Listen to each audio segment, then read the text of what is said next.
The wind rolled over the open plains like a restless spirit, carrying with it the dust of 1,000 forgotten trails. The cowboy sat high in the saddle, his hat brim pulled low, eyes fixed on the horizon where the last streaks of sunlight kissed the earth. His horse, a steady old gelding, breath deep and slow, every step deliberate as if it, too, felt the weight of the journey. He had been riding for hours when he finally spotted the cabin, a modest place, built from rough-hewn logs and stubborn grit, standing alone against the sweep of wilderness. Smoke curled lazily from its chimney, and the faint glimmer of lamplight showed through the single front window. The cowboy tugged on his reins, his jaw tightening. This was where his road had led him, though he had not decided yet if he was ready for what waited inside. When he swung down from the saddle, boots crunching against the dirt, the door creaked open. She stepped out, her figure framed in the glow of the lamplight. Her hair was tied back,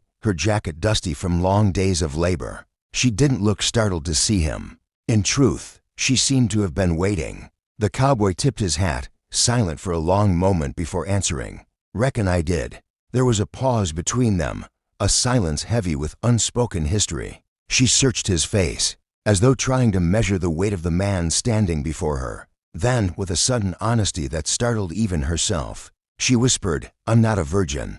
The words hung in the air, raw and vulnerable, breaking the stillness of the night. She expected judgment, the tightening of his jaw, the quick dismissal that had shadowed her before. But the cowboy only stepped closer, his gaze calm and steady, the lantern light reflecting in the dark depths of his eyes. His palm was calloused, warm, and grounding as it closed around hers. "I never asked you to be," he said.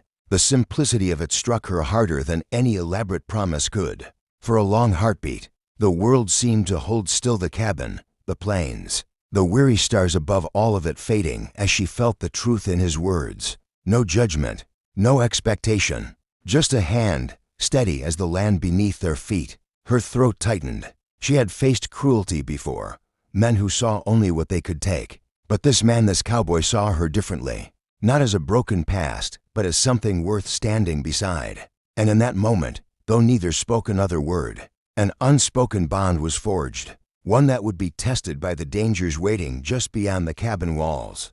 Inside the cabin, the fire cracked softly in the stone hearth, filling the room with a warmth that neither of them spoke about but both felt. The cowboy removed his hat, setting it gently on the table, the dust of miles clinging to its brim. He stood tall but not imposing, his presence steady, like an oak that had weathered storms without breaking. She busied herself with the kettle, though her hands trembled faintly. Pouring water into tin cups gave her an excuse not to meet his eyes. "It's been a long time," she murmured, the steam rising between them. "Too long," he replied, his voice low, gravel carrying memory. He took the cup she offered, their fingers brushing. That fleeting touch was small, yet it lingered in both of their minds. Silence followed again, but it wasn't empty, it was thick, weighted with questions left unsaid. Finally, she broke it. "You didn't flinch," she said, her tone almost accusing, "when I told you outside. Most men would've." His gaze held hers, firm and unyielding. "What a woman has walked through don't define her worth," he said. "I ain't looking at where you been. I'm looking at who's standing right in front of me." Her breath caught, and she turned away quickly, eyes stinging with a sudden rush of emotion. For years she had carried the weight of judgment like a chain, every whisper of gossip, every sneer reminding her of scars she could never erase. And now, here was this man, steady as the mountain ridges outside, refusing to see her as anything but whole. "You make it sound simple," she whispered, her voice breaking. "Truth usually is," he answered. She laughed faintly, a laugh that was more a release of tension than amusement. When she finally looked back at him, her expression had softened. "I don't know why you came," she admitted, her voice quieter now. "But I'm glad you did." The cowboy didn't smile, but his eyes told her enough. He had come because something about her, something unspoken, called to him stronger than the loneliness of the trail. A gust of wind rattled the shutters, reminding them both that the outside world hadn't vanished. Trouble was out there, circling like coyotes in the dark. He felt it in his bones, and though the moment between them was fragile and tender, he knew it couldn't last forever. Still, as the fire burned low, he reached across the table, his hand brushing hers again, deliberate this time. She didn't pull away. Outside, the night was vast and silent, but inside that cabin, a quiet promise was being written, one that would bind them together. Against whatever, storms were waiting on the horizon. Dawn came slow, spilling gold across the horizon and pushing the night back into memory. The air was sharp with morning chill, and every sound the call of a crow, the rustle of brush carried farther than it should. He was listening, not just with his ears but with the instinct of a man who had survived long trails and longer nights. Trouble was out there. He could feel it.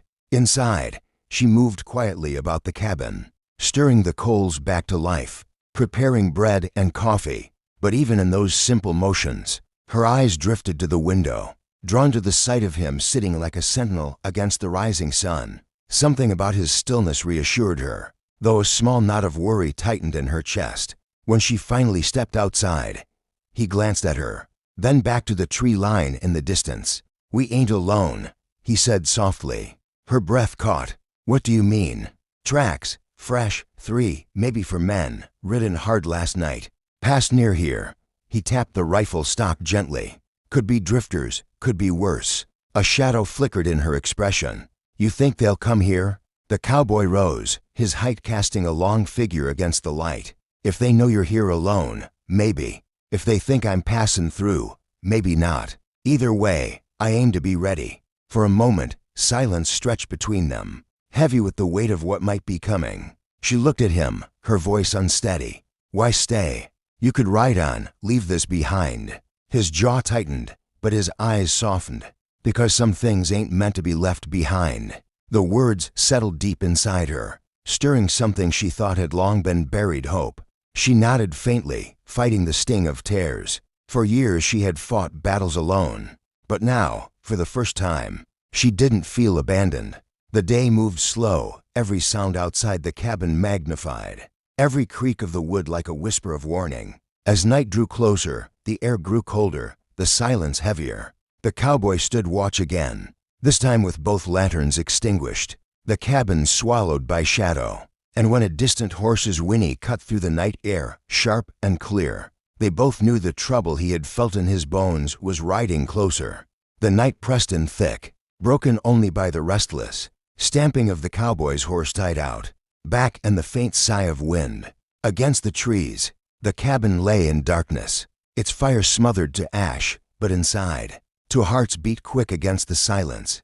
The cowboy moved with deliberate calm, loading his rifle in the shadows, every click of metal against wood steady, sure. Then came the voices, low, rough, carried by the wind. She tensed, fingers gripping the edge of the windowsill until her knuckles went white. From the darkness, lanterns flickered 3, no, for riders moving between the trees, their laughter harsh and careless.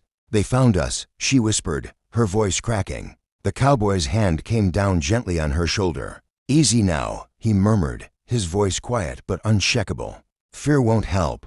Keep still. Keep low." She nodded, though her chest burned with panic. One of them, tall and broad, barked out a command. "Cabin's lit last night. Someone's in there. Check it." Her eyes shot to the cowboy's, searching for some sign of what he planned. His expression gave nothing away but resolve. He pulled her toward the corner of the cabin, placing her where the shadows ran deepest. "Stay here," he whispered, "no matter what." Her throat tightened. "And you?" He gave a faint smile, though his eyes were hard. "I'll handle what needs handlin'." The door rattled under the first heavy knock. "Open up," one of the men shouted. "Ain't looking for trouble, just want a drink and a fire." His voice carried, calm yet firm. "Cabin's taken. Best you move along." A pause, then laughter, cruel and sharp. "Hear that, boys? Man thinks he can tell us where to ride."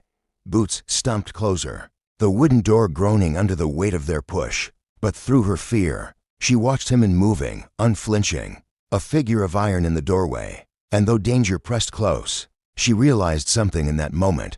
He wasn't just fighting to protect a cabin. He was standing to protect her, as if her life and dignity were worth more than his own. Outside, the riders readied themselves. Inside, the fire that had begun between them burned brighter than fear.